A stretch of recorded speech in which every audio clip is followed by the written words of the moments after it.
આપણે વાત એ હતી, એક વાણિયો હતો વેપારી. વેપારી બહુ મોટો,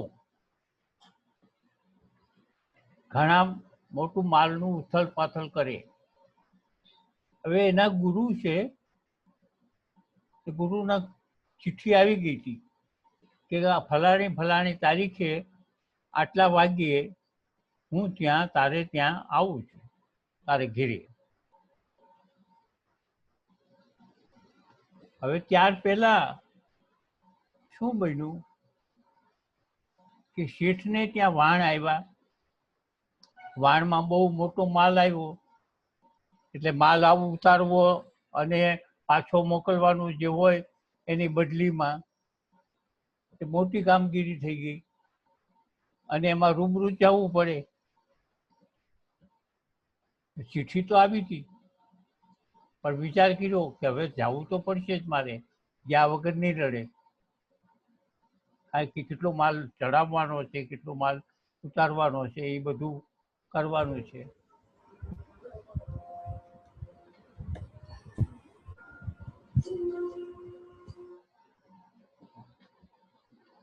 આ કોણ છે? એ પારેખભાઈના ભાઈ છે.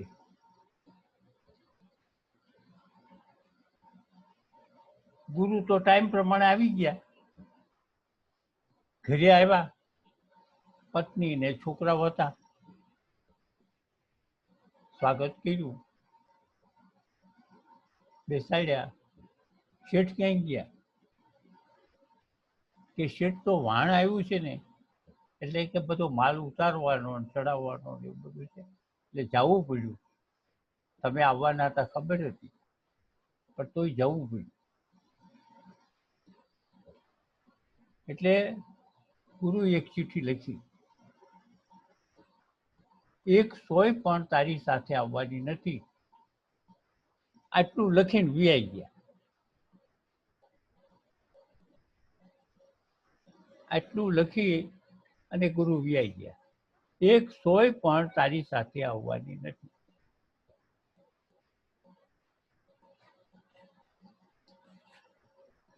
આવ્યા, વાંચ્યું,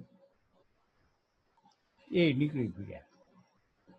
શિષ્ય પણ આટલામાં એને આખું થઈ ગયું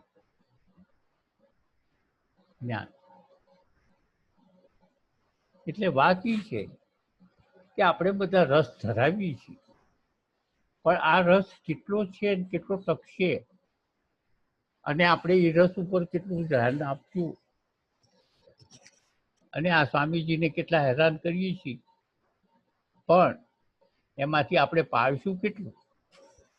એટલે મને એમ થાય, હું તો કહું તમને બધાને, પણ આમાંથી તમે જો જીવનમાં ઉતારશો તો બરાબર, નકર અત્યારે આ સ્થિતિમાં હું તમને આ બધું કહું છું.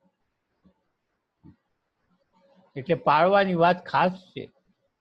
ગંગા સતીની વાત જે છે એ જ વાત આપણે આમાં આવે છે ને તમારે જીવનમાં ઉતારવાની છે. હવે આ ભજનની છેલ્લી લીટી,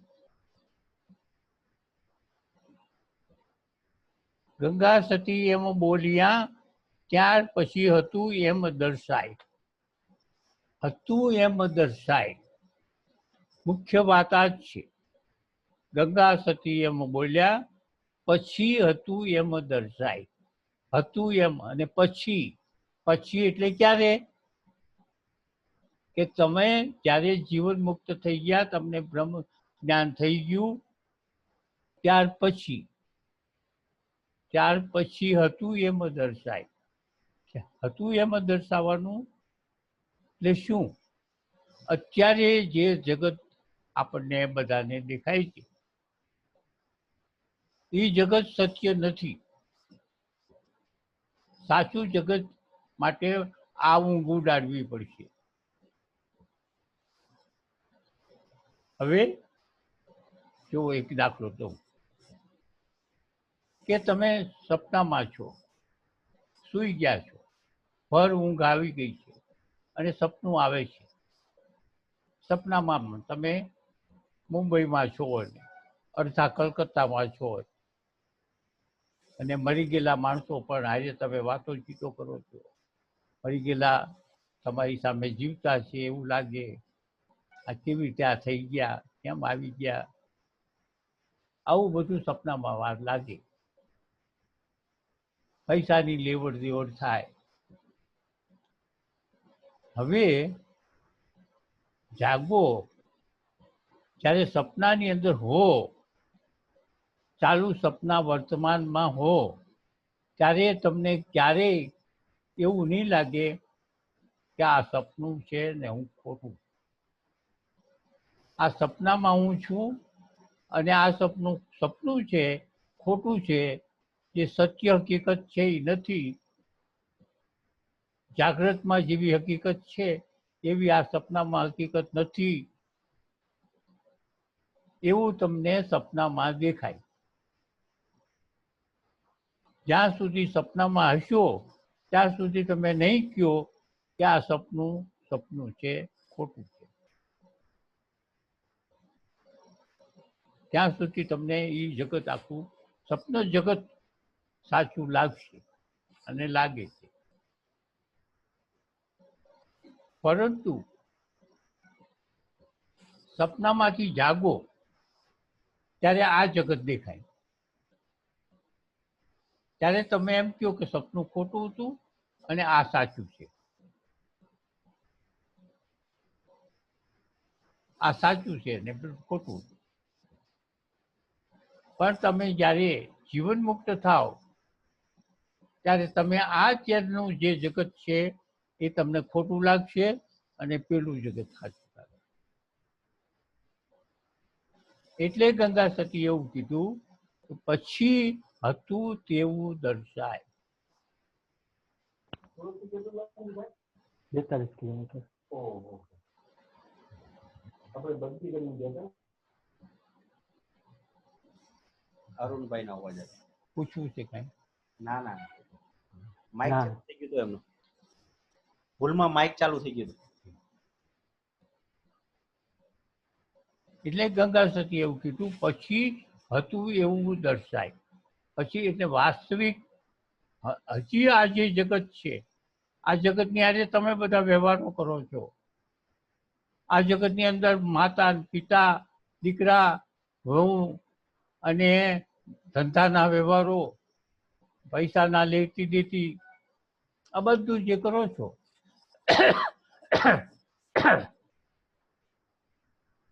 ત્યારે તમને તત્વજ્ઞાન થઈ જશે.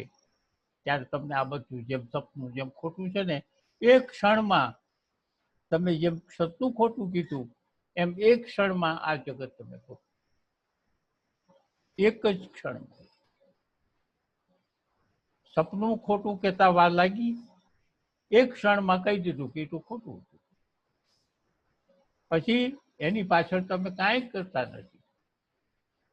એમ થાય કે મેં સપનામાં પૈસા દીધા હતા તો હું પાછા લઈ આવું. પછી તમે સપના વિશેની કોઈ ચર્ચા કરતા જ નથી, મોટે ભાગે. એવી જ રીતે તમને જગત જ્યારે આ જગત જ્યારે ખોટું દેખાશે ત્યારે એમ થાય કે ઓહો આ બધું સપનું જ હતું, ખરેખર સપનું જ છે. સત્ય વસ્તુ શું છે એ તમને ત્યારે દેખાય. સત્ય વસ્તુ શું છે, સત્ય તમારું સ્વરૂપ શું છે, સત્ય વ્યવહાર શું છે એ તમને ત્યારે ખબર પડે. એ સ્થિતિ નહીં આવે ત્યાં. એટલે ગંગા સતીએ છેલ્લી લીટીમાં એમ કીધું, ગંગા સતીએ એમાં બોલ્યા ત્યાર પછી હતું એમ દર્શાય. હતું એમ દર્શાય હાવ દેશી ભાષામાં કહી દીધું, તદ્દન ગામઠી ભાષામાં હતું એમ દર્શાય. એટલે જેવું જે બ્રહ્માંડનું જે સત્ય સ્વરૂપ છે એ તમને દેખાય, અત્યારે નહીં દેખાય. અત્યારે તો આપણે બધા અજ્ઞાનમાં જ છીએ. હાલો, એ હવે આ 9મું ભજન પૂરું થયું છે. અને સમજીએ છીએ કે ગંગા સતી એક પછી એક જે અહંકાર ને મન ને બુદ્ધિને મારે છે. સાધના કેવી રીતે કરવી, કેમ કરવું, ગુરુનું કેમ કરવું, એ બધી શિખામણ એવી સરસ રીતે આપે છે કે હવે લાંબો ગાળો નથી. ગંગા સતીને જે શિખામણ આપ્યા પછી હવે લાંબો ગાળો કાનબાઈનો નથી. હવે અહીં છે ને એક પદ્માવતીની વાત છે, એટલે સતીત્વ, એક સતીત્વની વાત છે અને સાથોસાથ એક બીજી પણ વાત છે, બે વાત છે. જયદેવ નામના એક બહુ સારા મહાન સંત થઈ ગયા, લગભગ તમારે વાંચવામાં આવ્યા છે. આ મોઢે હું કહી દઉં છું.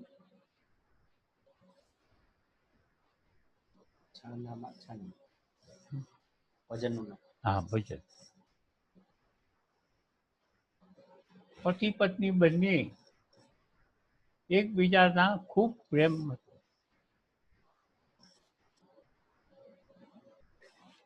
પહેલી વાત એ છે કે જયદેવ શ્રી કૃષ્ણ ભગવાન અને રાધા ગોપીઓ વિશેનું એક આખ્યાન લખતા હતા. પરમ ભક્ત હતા જયદેવ, પરમ ભક્ત હતા શ્રી કૃષ્ણના. ત્યારે એ આખ્યાન લખતા હતા, ગોપીનું, કૃષ્ણનું. આખ્યાન એટલું બધું એને ચોખ્ખું લખતા હતા કે અમુક આખ્યાનમાં અમુક વાત લખવામાં એને શરમ આવતી.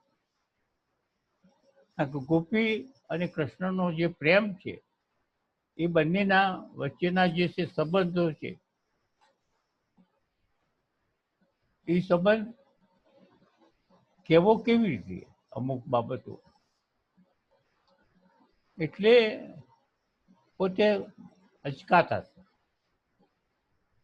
અને નાવા ગયા ત્યારે એ ચોપડો એનો હતો ને હારે લઈ ગયા અને એક ઠેકાણે મૂકી, બધા કપડાં બપડા બધું મૂકી પોતે નાતા હતા. નાહીને આવ્યા ત્યારે એમને જે કહેવું હતું ગોપીને કૃષ્ણનો જે પ્રેમ વિશે, એમના સંબંધ વિશે કેવું હતું, એ બધું લખાઈ ગયું. વિચાર કરો, કેવું તું આવીને જોયું તો એ તો બધું એને જેવું તું, જેવું લખવું હતું એવું બધું લખાઈ ગયું. પોતાને સંકોચ થતો હતો નહીં. આ જે છે ને ગોવિંદ, જયદેવ, જયદેવનો એક બીજો કિસ્સો છે. બીજો કિસ્સો એ છે કે પોતે એમના પત્ની છે ને એ રાણીવાસમાં રહેતા હતા, રાજાની રાણીની બાજુમાં કાયમ માટે એની સાથે રહેતા હતા. એમાંથી વાતમાંથી કંઈક વાત થઈ, નીકળી. પતિ મર્યા નો સંબંધ જ્યારે થાય, પતિ મર્યા નું જ્યારે વાત સંભળાય ત્યારે જીવ આપોઆપ જાય.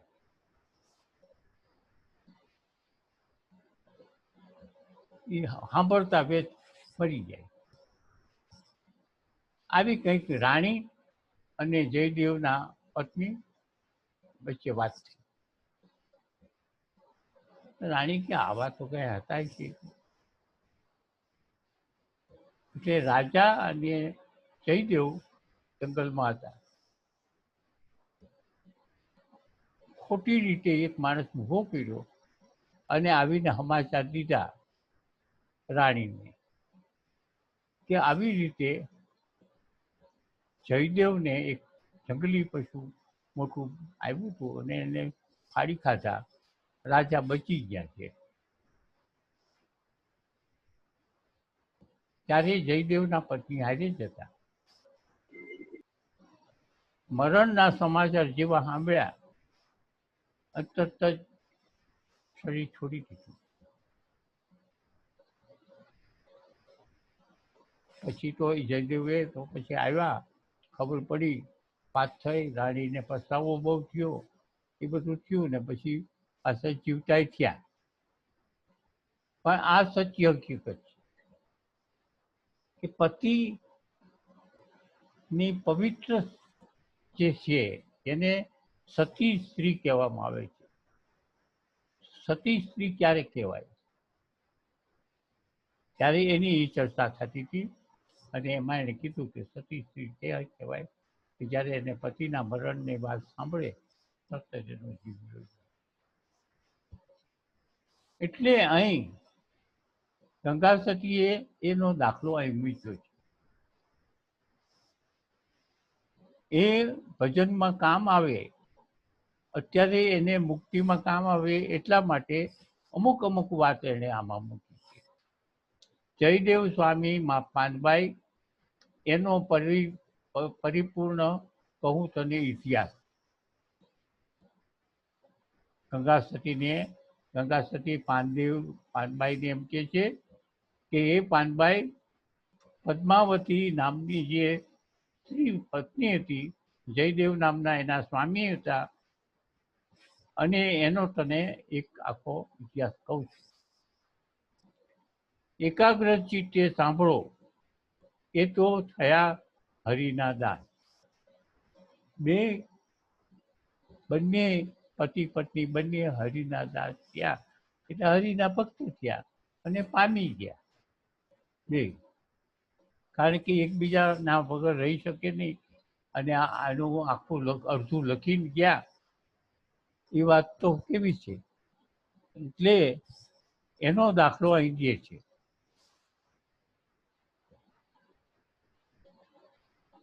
એકાગ્ર ચિત્તે સાંભળો પાનબાઈ, એ તો થયા હરિના દાસ. હરિમાં ભળી ગયા. ગોવિંદનું ગીત કીધું જયદેવે જ્યારે, નામ અષ્ટપદ કહેવાય. ગોવિંદનું ગીત, ગોવિંદ એટલે શ્રી કૃષ્ણ ભગવાન, એનું ગીત ગાયું. ગોવિંદનું ગીત ગાયું. ગોવિંદનું ગીત કીધું જયદેવે જ્યારે, નામ અષ્ટપદ કહેવાય. અષ્ટપદ એટલે છંદ ને માત્રા કેવી રીતે એનું હોય, એનો વ્યાકરણ એ ગંગા સતી એમ કે છે એને અષ્ટપદમાં એને લખ્યું હતું. પદ પદ પ્રત્યે ભક્તિ નિસરતી પ્રત્યે એને અષ્ટપદમાં આખું ભજન લખ્યું છે. એમાં એક એક પદમાં હરિભક્તિ નીતરે છે. ગંગા સતી જેમ પોતાના પણ ભજનમાં આ ભક્તિ નીતરે છે, એમ એ આનું જે છે ને આપણે ગોવિંદ જયદેવનું પણ એવી રીતે વાત કરે છે. પદ પદ પ્રત્યે ભક્તિ રસ પ્રગટ્યો પાનબાઈ, જેવી પદમવતી સજીવન થાય. એક એક પદ એને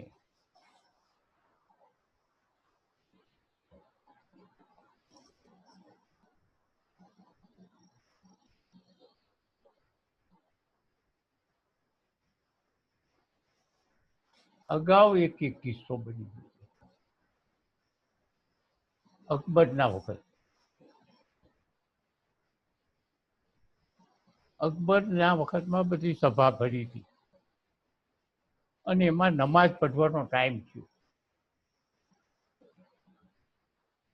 નમાજ પઢવાનો ટાઈમ થયો એટલે કે હું નમાજ પઢી લઉં, તમે બધા બેસો. એટલે બેઠા ને પછી આગળ એક ખૂણામાં જઈને કપડું પાથરીને નમાજ પઢ્યું. યા અલ્લાહ યા અલ્લાહ. એ કંઈક કરવું જોઈએ એનું. હવે ત્યાં બધા હતા. તાનસેન હતો, ગંગ નામના એક કવિ હતા, એના 9 રત્નો હતા ને, 9 રત્નો બેઠા હતા. એક બ્રાહ્મણ પણ બેઠા હતા. હકીકત બની ગયેલી વાત છે. પછી એને ઉપકાર કર્યો અને બધું થઈને પછી પાછા ગાદી ઉપર આવ્યા. ત્યારે એને કીધું કે તમે નમાજ પઢી લીધી? કે હા. કે આવી તમે જો બાંગ પોકારો ને જો બાંગને તમારે પરમાત્માની સાથે એકતા ન થાય તો તમે બાંગ પોકારી શું કહેવાય? તમારો અવાજ પરમાત્માની સાથે જોડાઈ ન જાય તો કે જોડાઈ ગયેલો છે એમ ક્યારે ખબર પડે? તો કે અત્યારે ગંગા છે ને, ગંગા વે છે ને, અને તમારો અવાજ જ્યારે થાય બાંગ પોકારતા હો તો ગંગાનું પાણી ઊભું રહી જાય. ગંગાનું પાણી હાલતું સ્થિર થઈ જાય. આનું નામ નમાજ કહેવાય. તો કે તું કરી શક? તો સામે તો બ્રાહ્મણ છે. હા, હું કરી શકું. એને બાંગ પોકારી ન્યા જ મહેલમાં જ. અને પાણી સ્થિર થઈ ગયું, ઝાડવા હલતા બંધ થઈ ગયા, પક્ષીઓ આડાવડા થતા થતા સ્થિર થઈ ગયા, જોડાઈ ગયું. આનું નામ બાંગ પોકારી કહેવાય.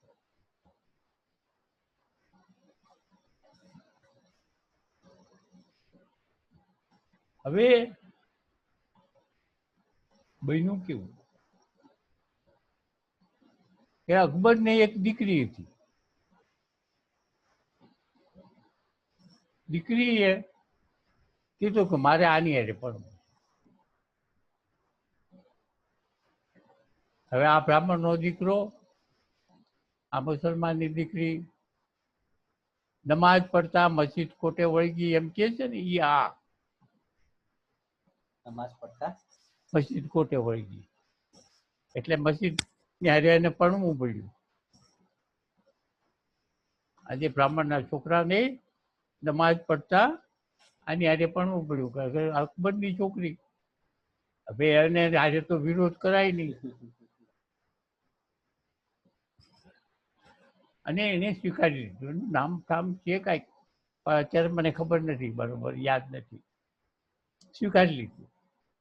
પણ સ્વીકારી લીધું, પણ બ્રાહ્મણની નાચ હતી ને, બધી બ્રાહ્મણની નાચે ના પાડી કે તને અમે અમારી નાચમાં નહીં રાખી. તો મુસલમાનની છોકરીને લાવીને બેઠો હતો.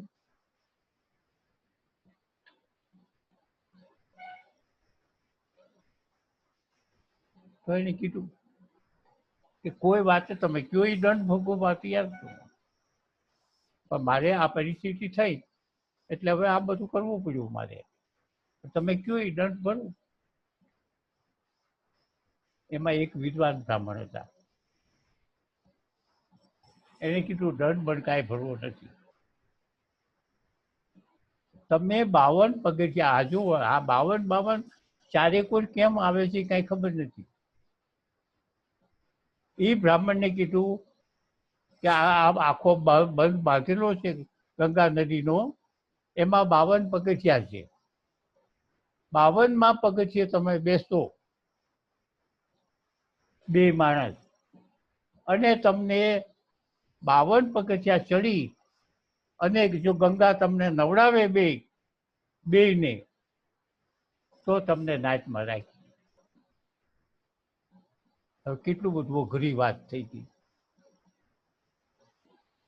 પહેલે પગથિયાથી માંડી અને 52 પગથિયા સુધી ખાલી,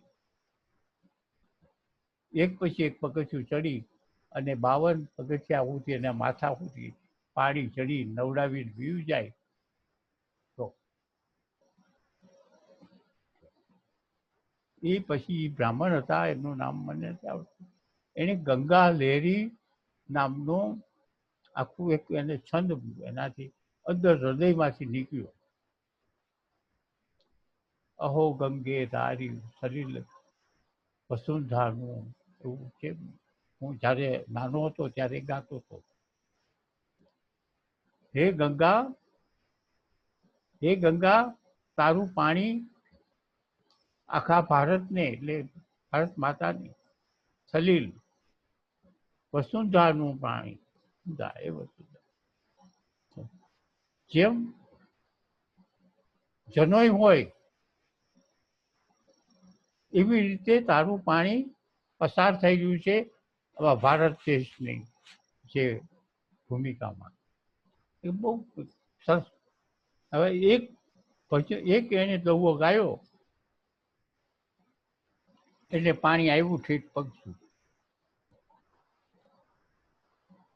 બીજો એનો ગાયો એટલે આવ્યું આ પદ, જે કે છે ને આ પદ કગા સતી જે કીધું ને એવી રીતે બીજું પદ ગાયું એટલે થોડુંક પાણી વેચ્યું, બીજું પાણી આવ્યું વેચ્યું. 50 પદ ગાયા ને 50 પદે ઠેઠ પગ સુધી પાણી ગાયું. ત્યારે ગામના માણસો આખા બધા અકળા ઠઠ ભરેલા, કારણ કે આ તો કસોટી છે. 2 માણસ બેઠા છે અને પગ સુધી પાણી આવ્યું. ત્યારે જે પેલા હતા એનું નામ ભૂલી ગયું, એને આમ જોયું, ઓહો હો હો, આ મને જોવા માટે કેટલી પબ્લિક આવી, મને જોવા માટે. અને ગંગા મારા પગ પાસે છે, ગંગા મારા પગ પાસે છે, ગંગા મારા પગ પાસે છે એવું અંદરથી ઉદ્ગાર આવ્યો. ગંગા હળ કરતી ઠેઠ પાછી નીચે ઉતરી ગઈ, પાછી પોતાના વેણમાં હમાઈ ગઈ. આ અહંકારનું પરિણામ. મને કેવા લોકો જોવે છે અને ગંગા મારા પગ પાસે આવી. આટલા શબ્દો, આટલો જ અંદર સ્ફુરણ થયું, ગંગા વહી ગઈ. પોતાને ભાન થયું કે આ તો ખોટું કર્યું મેં. ત્યાર પછી એવા અર્થમાં હું તો છોકરું છું, તું તો માં છો, એવા અર્થવાળી પછી એને છેલ્લું ગાયું. છેલ્લું પદ જ્યારે ગાયું તો એક હારે 52 પગથિયાં ચડી અને એને બેયને નવડાવી અને વેવી. એ પુસ્તક તો હું નાનો હતો ત્યારે મેં વાંચ્યું હતું. અને એ પુસ્તકનું નામ ગંગા લહેરી નામનું છે પુસ્તક. અહીં પણ એમ જ કહે છે, અહીં પણ અત્યારે જે પદ કહે છે ને, એક પદ ગાયું અને એમના પત્ની જીવતા થઈ ગયા. કારણ શું ગાયું? કૃષ્ણને અને રાધા જે ગોપીઓ સાથેનો જે સંગ છે, એના સંગમાં જેનું પ્રેમ લક્ષણા ભક્તિ છે અને એ ભક્તિને અનુકૂળ છે. અને પોતે પણ એમાં જ હતા. પોતે જયદેવ કૃષ્ણના ભક્ત જ હતા અને એમના પત્ની પણ ભક્ત જ હતા. પણ આ એક પ્રયોગ થઈ ગયો રાજાની રાણીથી, અને પછી ભક્તિ જીવતા થયા અને પેલું લખી ગયા. આવા 2 બનાવ એના જીવનમાં બની ગયા, જેથી પદ્માવતી સજીવન થાય. ગોપીઓને કૃષ્ણની લીલા લખતા જયદેવ રિયા જોને સમાય. ગોપીઓ અને કૃષ્ણનું જે કંઈક લીલા એટલે બંનેના બધી પ્રેમ રક્ષણા ભક્તિ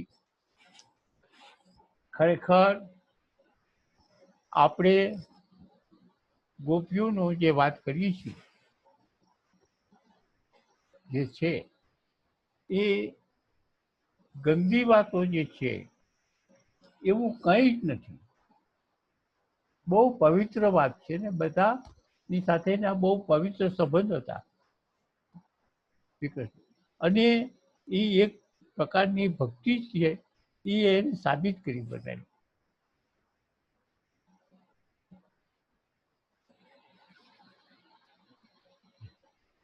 આવીને ગોવિંદે લખી ગયા, પ્રગટ પ્રત્યક્ષ થયા, હસ્તો હસમુખ માય.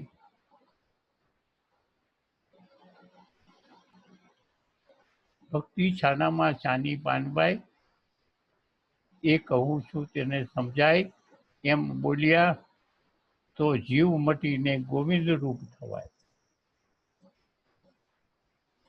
છેલ્લામાં છેલ્લી વાત એમણે કરી છે. પેલું લખી ગયા ને એની વાત હોત ગંગા સચિદાનંદ વાત કરી. ભક્તિની પરાકાષ્ઠા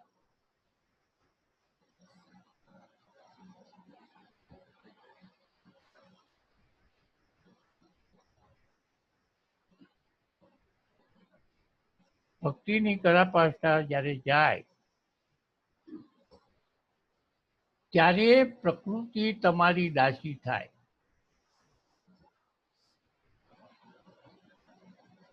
ભક્તિની પરાકાષ્ઠા ત્યારે ભક્તની દાસી પ્રકૃતિ બની. આ સૂત્ર છે સાચું. પછી ભક્ત હોય કે યોગી હોય,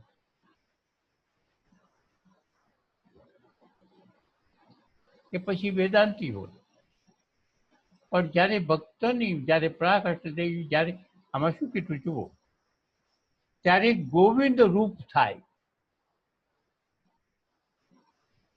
ગંગા સતીએ શું કીધું? ગોવિંદ રૂપ થાય. એટલે એનું કહેવાનું એમ છે તું ગોવિંદ થઈ જા. દાસી ગોપી, ગોપી ગોવિંદ થઈ જાય. એટલે ગોપી કૃષ્ણ થાય તો આપણી ભક્તિની પરાકાષ્ઠા હોય. એટલે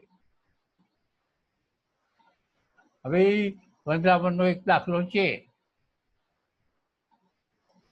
4 જ મિનિટ. વૃંદાવનનો એક દાખલો છે, જો એટલું કહેવાય એટલું કહી દઉં.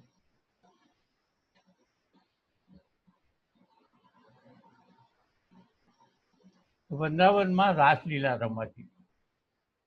બધી ગોપીઓ અને રાધા અને બધા શરદ પૂનમની રાત અને બધા આનંદ કરે બગીચામાં.